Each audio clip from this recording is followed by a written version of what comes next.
Hi guys, welcome to yet another day of Vlogtober. This is those random ones that I just pick up the mic and talk about literally anything. And today, what I want to talk about is mic is on, yeah. Mic is on. Yeah. Today, what I want to talk about is entrepreneurship. I'm a baby to this. I'm very new to entrepreneurship, and I must say it's something that I used to be very afraid of because I have wanted to start my own company for so long, and I always wanted to have like a fashion a fashion store or something, just like a wardrobe, a closet thing as a product that I'll put out there like for a long time. I remember the first time this idea came to me was in 2022, was it? 2022, yeah, I remember because I went out and bought a material ya nguo, a zebra print fabric, and I went out and created a prototype of a two-piece set that I still post to date. I still wear to date. Every time I travel, I like to carry it because it reminds me that that dream is still alive in me. And then somewhere along the way, then tourism stole my heart. And then I thought, I want to combine these two things. I want to be a woman in the corporate field who is elegant, who's fashionable. So fashion will always have my heart, but tourism is my love. Really, tourism is the cash cow, I must say. So my journey on entrepreneurship touches on both aspects because I just saw an important quote somewhere. Well, actually, I saw this on 3rd September. I wrote it on my notes. Don't know if you can see, but I wrote it down. I just wrote the corporate chic. What am I gonna do with the corporate chic? And I was just doing some research. I did my market analysis. I did all these things that I learned in school. That this is what you do when you're starting a business.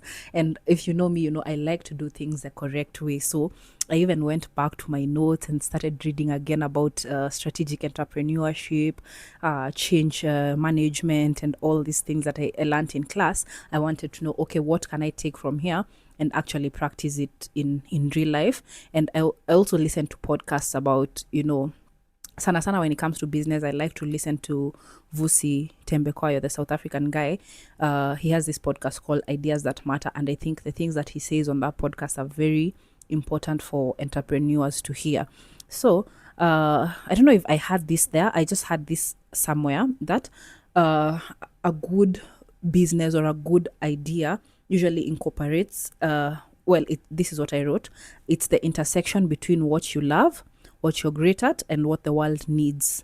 And wait, I think actually it was 4 things: what you love, what you're great at, what the world needs, and what you can get paid for. You understand? Yeah. So what does the world need? I think from my perspective right now, I think we need a lot of wellness aimed type of things, because right now a lot of people are conscious about living in a certain way, being healthy, being healthy in the mind as well, doing sustainable things really to protect also the environment, things that ensure longevity, in terms of livelihood.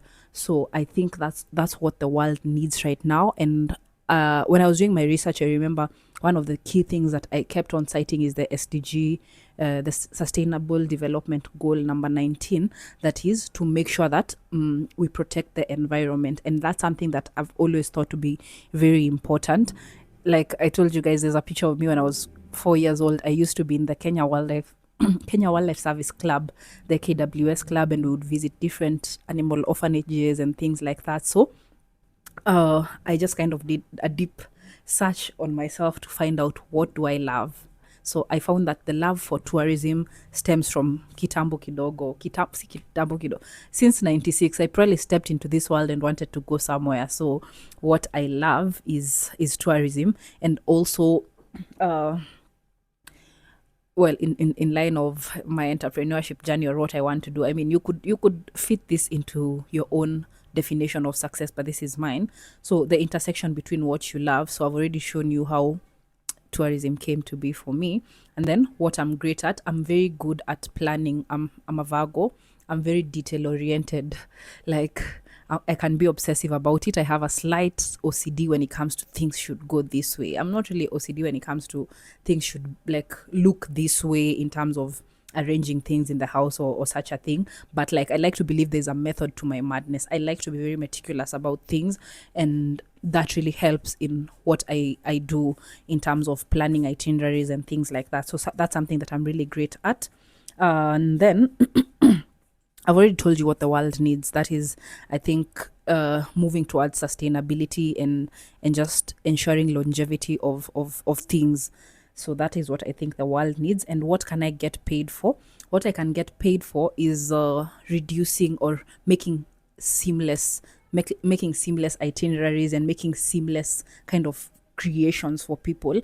And then I thought, how can I bring a personal touch to all these things, right? How can I make this idea my own? So that's when I kind of put together my brand, and you guys will in time see all the things that my brand will be bringing together. These are things that generally people never thought about putting together, but when I put them together, it made sense to me. It made sense to me how tourism and fashion can be a thing, and even if it's not a thing, I'm gonna make it a thing. Understand? Yeah. So essentially, that's the corporate chic, really. I'll read this again. The intersection between what you love, what you're great at, what the world needs, and what you can get paid for. That's how you realize what you need to do in terms of career.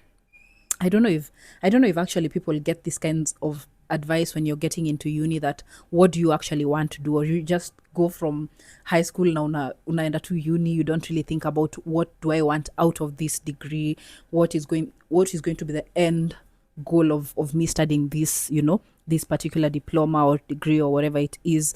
Like, I think sometimes maybe such conversations need to be had, but then in any case, by the time you're entering uni or 18, 19, you don't actually know what you want to do anyway.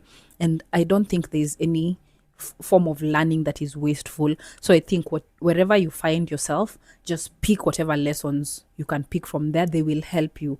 The last video we did, 29 lessons since 29 part 1, I told you can learn from anybody and any situation. So wherever you find yourself right now, think about, how can I make this time useful? How can I benefit from this?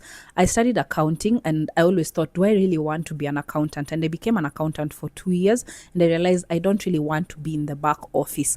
Then when I came to tourism and I was in like very much the face of the business, I realized this is where I shine, this is where my personality aligns, and that's how I came to know, okay, tourism is it for me. You see, other than tracing it back from back then when I started having the interest. So it's just really going back to what you used to love as the younger version of you, or you can discover something new that you love. But in any case, always think, okay, what do I love? What does the world need? What can I get paid for? And what am I good at? Is it?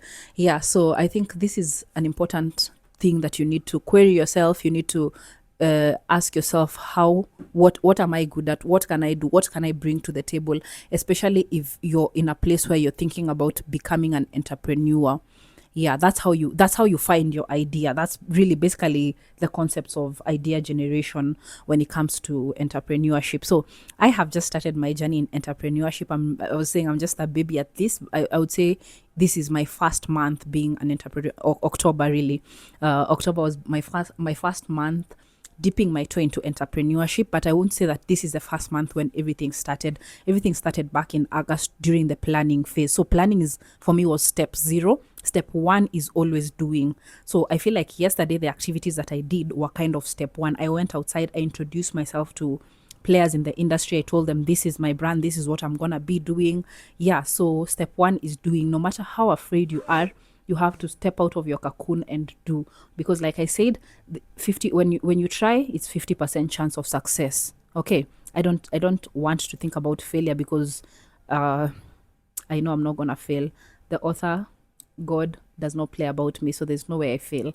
Yeah, so that being said, if you're somebody who's thinking about entering entrepreneurship, investigate yourself, pursue yourself until you find an idea that resonates. And if you want to see if this idea is gonna work, ask yourself these 4 questions. If you need any sort of advice, you need to talk to somebody, feel free to DM me, feel free to write me an email at marie@thecorporatechic.com, or to, leave a comment here. That being said, I'm going to love you and leave you. I hope this is helpful.